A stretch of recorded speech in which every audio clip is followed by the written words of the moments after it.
So welcome back, everyone, to Planet Nomads. Today, because I've been doing so much building lately, I've kind of actually gotten away from doing this, and it's been a while since I've done what we're going to do today, and that is look at a blueprint design from the workshop. Now, I have been planning and thinking repeatedly about doing a mobile base of my own, and I've just done so many other building projects on the base because when I start thinking about it, it kind of materializes more in my mind than the mobile base does, because the mobile base has to have so many elements to it. But today we're going to take a look at a design came out a month ago from ymrich.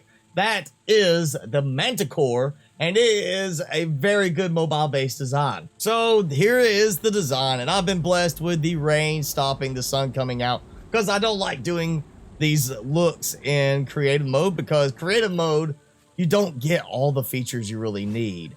It does kind of limit you in certain things in creative mode as opposed to normal survival gameplay. So we are here in the inside. You can see there is a little weirdness because of the way the blocks are handled with the glass panes, but it does let me kind of get around that little area a bit. So of course we have a lot of capabilities inside that we have, like with the black toad that I have already, and I'm having some trouble there. All right, yeah, so cosmetically it looks nice. I think honestly, if I was to use this, I would take at least one of those out just for the fact that it makes it easier to walk around. Let me put that away. And so we've got, of course, one little plant here just in case you need some seeds or something like that while you're out.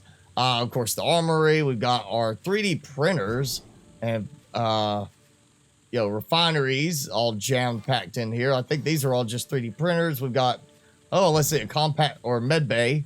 Yep, we got med bay. We got more 3D printers and a lot of lag, of course, because I have so much stuff going on. We got, of course, if you're going out, you want to be able to build something while you're out there. You know, if you want this to be like a portable base thing, and maybe just for cosmetics, having two of them. I'm not sure why. We've got some more plants back here. That definitely helps. And of course, one of the big things for me is the control system with the switches. So we got a solar panel feed. We've got our lights. We have got, let's see, AC. So if you're in a, bad area, you need some temperature control, you can turn that off. If not, you can cut it off to consume, save some power. Just generic switchboard there, which it makes it easier, sensible since it's tucked away. Radar. We, of course, have water pumps, which is nice, and mining rigs, and they're separated. There's other designs out there that do not separate the water pumps and mining rigs. It's all part of that mining production element. And so we have two water pumps on the very back. Makes it easy to kind of land and gauge where you're going to be parking. And you've got two mining rigs on the front. Of course, the water pumps, you're going to have to be settled in shallower water, or you're going to be sinking in water a little bit. Might not be the best thing, especially since the water will go through the structure and will be showing inside the vehicle if you park too deep in water. So you may not want to do that. I really do like the foot pad design here. You see it's got a slightly different look. Like these are a little bit more elongated, like bigger foot, toes type design. And then this little slimmer one at the back. But of course they're off the big shock absorber, the big struts. So up front, you're going to see we have two deuterium generators. Kind of interesting placement since, in this game it works. We're not in combat with other ships. We're not going to have a laser blast, hitting one of them. We have item dispensers there, which is interesting that they're kind of the connecting point at the end for that part of the, conveyor system. And you can see the tires in there. So basically this is using the WHO drive, the WHO drive, which will help give you more speed. But of course, as we've seen with some of the air stuff like the Black Toad, if you overdrive it, once you get to a certain point, the terrain's not going to render very well and you're going to run into some problems. Of course, up top, we have a small solar panel feed there. We've got some more solar panels on the sides, which is nice. We do have a more rounded cockpit to this one, which is a kind of a nice change. And then right here behind it, we have a food and drink machine next to this. Now, one thing that's nice about this is because it is a mobile base. And to me, a mobile base means you're going to park it and leave it for a while. You don't want to have to get up and move it constantly. And a mobile base with a lot of functionality is going to be bigger. So we actually have a separate second design that is part of this, if it'll stop lagging. All right, so what you're going to do is with this, you're actually going to take that block out. And as you see, what happens is there's incomplete blocks, basically the framework that lines it up perfectly on the sides here with this part. And then we have a hook part back here that lines it up. So there's no weird clamps. There's no getting out with a winch or anything.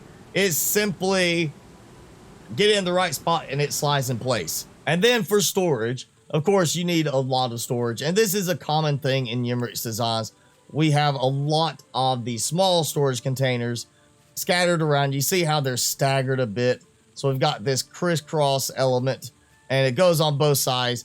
Now this works. It's obviously a very space efficient way to do it. There's a lot of creators that do it this way.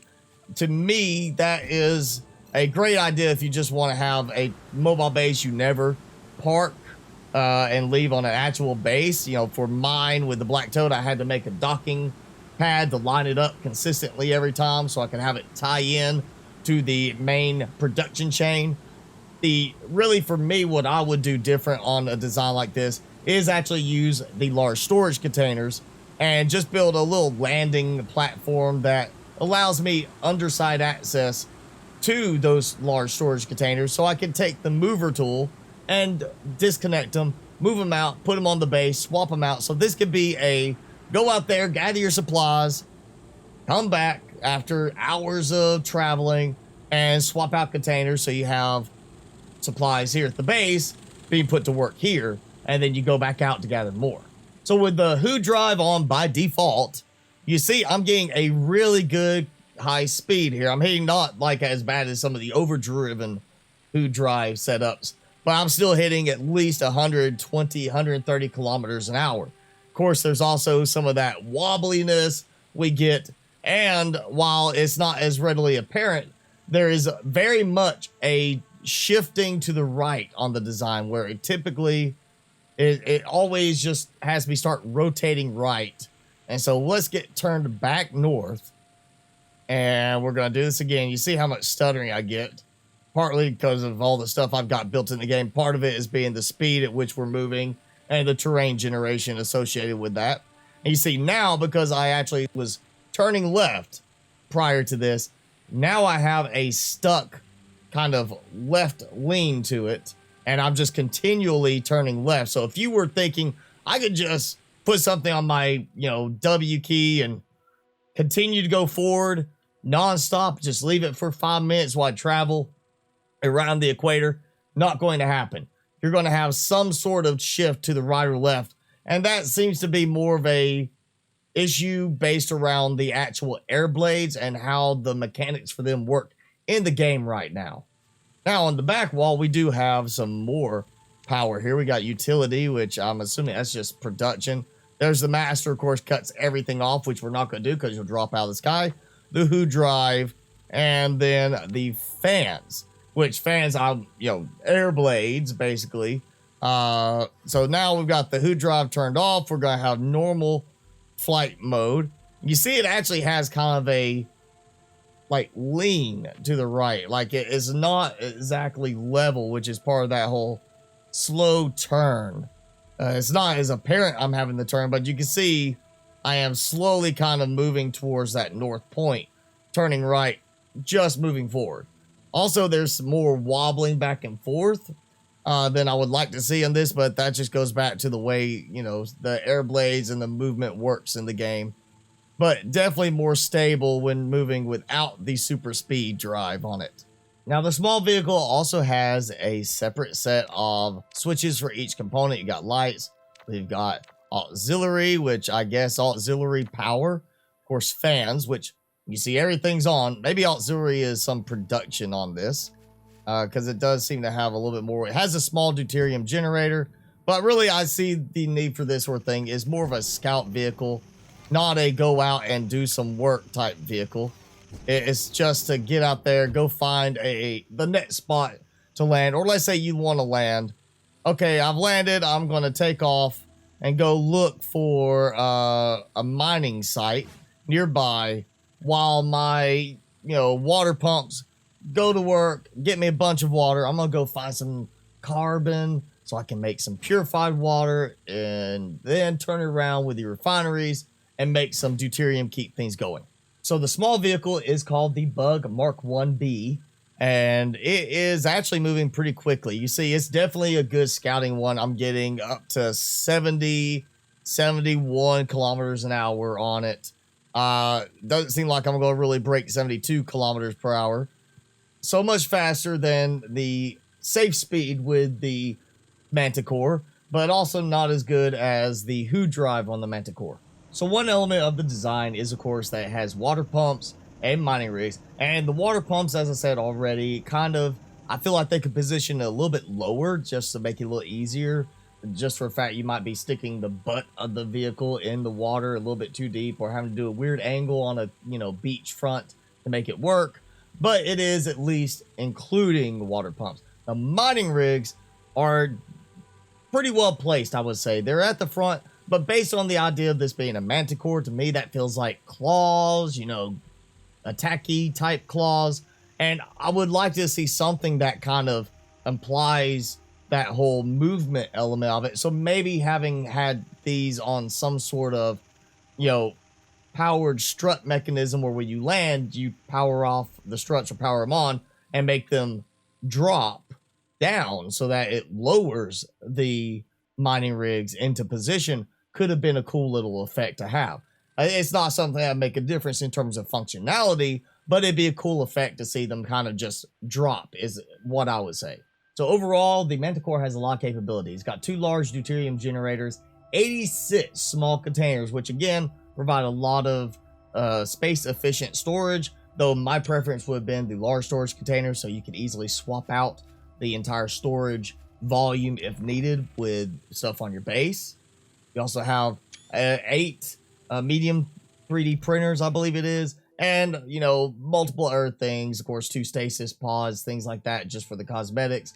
And you've got a large number of switches controlling multiple different things. You've got a separate vehicle that has a lot of capabilities it adds to the overall design. So like I said, you land, you need to go find a good mining spot to drop the rig down on.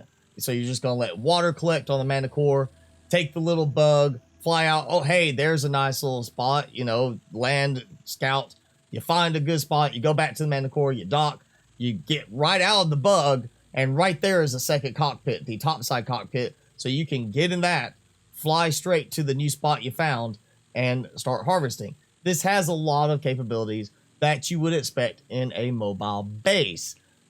But there, of course, are certain things that, to me, are drawbacks. Overall, it really is about the way you want to play and what you think a mobile base needs to have in it. But this is the Manticore by ymrich, and I definitely encourage you to check it out if you haven't already. All right, so there's a link in the description below to the design if you want to check it out in your own game, and I definitely encourage you to do so. But that's it for this episode of Planet Nomads. If you enjoyed it, hit the like button, leave me a comment below, and hit subscribe if you haven't done so already.